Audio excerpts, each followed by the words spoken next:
सर्वप्रथम कोपरखैरणे पोलीस स्टेशनचे सिनियर पी.आय. माननीय औदुंबर पाटील साहेब आणि त्यांच्या टीमचं सर्वप्रथम महापालिकेच्या वतीनं आभार व्यक्त करतो आणि त्यांना धन्यवादही देतो की त्यांनी वृक्षारोपणामध्ये पुढाकार घेऊन आज त्यांची जी नवीन इमारत इथं होणार आहे ती नवीन इमारत पूर्ण होण्याच्या अगोदर ही झाडं चांगल्या पद्धतीनं वाढतील अशा पद्धतीनं चांगलं नियोजन केलेलं आहे. त्याचबरोबर त्यांना यासाठी मदत करणारे आपले जे संस्था जे आहेत औषध त्या संस्थेचे पण सदस्य इथं आलेले आहेत. त्याचबरोबर ह्या भागातील जागरूक जे नगरसेवक आहेत, माजी नगरसेवक, मग आपल्या शिंदे मॅडम असतील, शिंदे साहेब असतील, कचरे मॅडम असतील आणि आपले मोरे साहेब असतील. सर्व आता मला नवीन असल्यामुळे सर्वांची नावं माहीत नाहीत, हळूहळू सगळी नावं माहीत होतील. आणि त्याबरोबरच आपले RSSचे पण काही प्रतिनिधी आहेत, पर्यावरणावर प्रेम करणारे. या ठिकाणी मी सर्वांचा आभार व्यक्त करतो. आणि फक्त मला एकच सांगायचं आहे की आपलं नवी मुंबई शहर हे संपूर्ण देशामध्ये प्रसिद्ध आलं. आपण स्वच्छ सर्वेक्षणमुळे एक नियोजित शहर म्हणून आपण गणलं जातोय. आणि या स्वच्छ सर्वेक्षणमध्ये मी आल्यापासून पाहतोय की 2015-16 पासून हे स्वच्छ सर्वेक्षण सुरू झालं.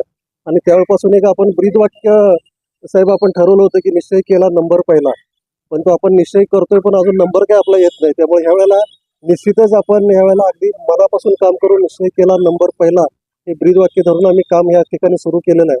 आता आपण डीप क्लीन ड्राईव्ह पण सुरू केलेलं आहे. मी सकाळपासून 6 वाजल्यापासून नेरूळमध्ये आलो होतो, वाशीमध्ये आलो होतो, आणि कोपरखैरण्यामध्ये पण आपले जे काही असे स्पॉट असतील की जिथं अस्वच्छता जास्त आहे ते पण आपण डीप क्लीन ड्राईव्ह मध्ये घेऊ.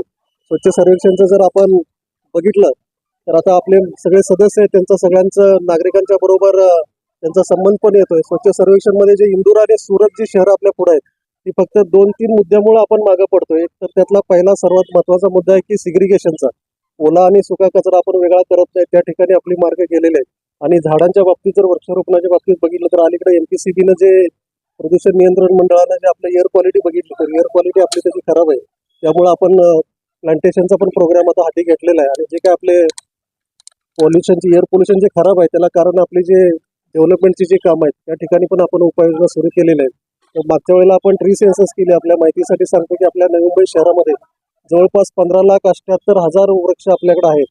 आणि पर्यावरण आणि पक्षी म्हणजे सर्व प्रकारचं मनुष्य, पक्षी, जनावर यांच्यासाठी जर आपण पर्यावरण योग्य संवर्धन करायचं म्हटलं तर आपण जे झाडं लावत होतो की ऑर्नामेंटल झाडं असतील, पामची झाडं असतील किंवा इतर, तर त्यापेक्षा देशी झाडं जे आपले आहेत, आंब्याची आणि फळांची झाडं, ते झाडं लावण्याकडे आपण प्रयत्न केलेला आहे. मी पाटील साहेबांचं पण कौतुक करतो की त्यांनी या ठिकाणी जी झाडं लावलेली आहेत ती सगळी देशी झाडं आहेत, आंब्याचे आहेत, लिंबाचे आहेत, आवळेचे आहेत.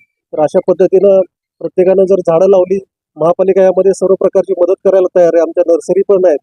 मगाशी आता बोलताना सांगितलं आपण की महापालिकेचे आमच्या प्रकाशगिरी आमचे नेरकर साहेब आहेत BMC, त्याचे सर्व झाडं आपण लावणार आहे. आणि ह्यावेळेला आपण जवळपास 2 लाख ह्या माणसामध्ये झाडं लावायचं उद्दिष्ट ठेवलेलं आहे. मध्येच काल एक शासनाचा निर्णय आला की झाडं लावताना पण त्यांनी सांगितलेलं आहे की बांबूची लागवड करायची आपल्याला, आणि शेवग्याची झाडं आणि खस गवत झाडं आणि बाकीची देशी झाडं तर आपण लावणार आहे. माझी वसुंधरा अभियान आणि स्वच्छ सर्वेक्षण यामध्ये पण आपण राज्यात आणि याच्या आघाडीवर आहोत. त्या पद्धतीने मी सर्वांचं खरंच आभार व्यक्त करतो की ही चळवळ अशीच गेली पाहिजे. फक्त काही ठराविक NGO, ठराविक अधिकारी यांच्यामध्ये न राहता संपूर्ण जनमानसात ही चळवळ रुजावी यासाठी आपण सर्वांनी प्रयत्न गरजेचा आहे. आणि या ठिकाणी आपलं बघितलं नवी मुंबई क्षेत्रात, तर नवी मुंबई क्षेत्रामध्ये महापालिका आणि इतर ऑफिसेस पण आहेत. मग सिडको असेल, MIDC असेल आणि इतर सर्व ऑफिसेस आहेत, रेल्वे स्टेशन असेल, या ठिकाणची पण स्वच्छता करणं गरजेचं आहे. त्या ठिकाणी महापालिका जाते, करते, त्याचाच एक भाग म्हणून आम्ही सर्व जे ऑफिसर्स आहेत शासनाचे असतील, राज्य शासनाचे, केंद्र शासनाचे असतील, त्यांच्याशी कोऑर्डिनेशन करून त्यांचा परिसर पण त्यांनी स्वच्छ करावा यासाठी आम्ही प्रयत्न करतोय.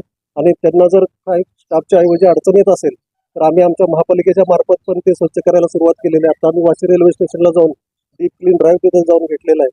थोडीशी आपण रेल्वे स्टेशन मधले जे टॉयलेटची पण मार्क आपली मागच्या वेळेला गेली होती, तर कुठं कुठं मार्क जात आहेत आपले हे सगळं आम्ही बघितलेलं आहे. त्या दृष्टीनं आता पावलं उचललेले आहेत. आणि निश्चितच यावर्षी आपण देशामध्ये पहिला नंबर येईल याचा आम्ही खरोखरच निश्चय करून हा पहिला नंबर प्राप्त करून घेण्यासाठी प्रयत्न करतो. यासाठी फक्त आपल्या सर्वांची साथ आम्हाला पाहिजे एवढीच मी अपेक्षा व्यक्त करतो. आणि परत एकदा मी औदुंबर पाटील साहेबांचा आभार व्यक्त करतो आणि थांबतो. जय हिंद, जय महाराष्ट्र.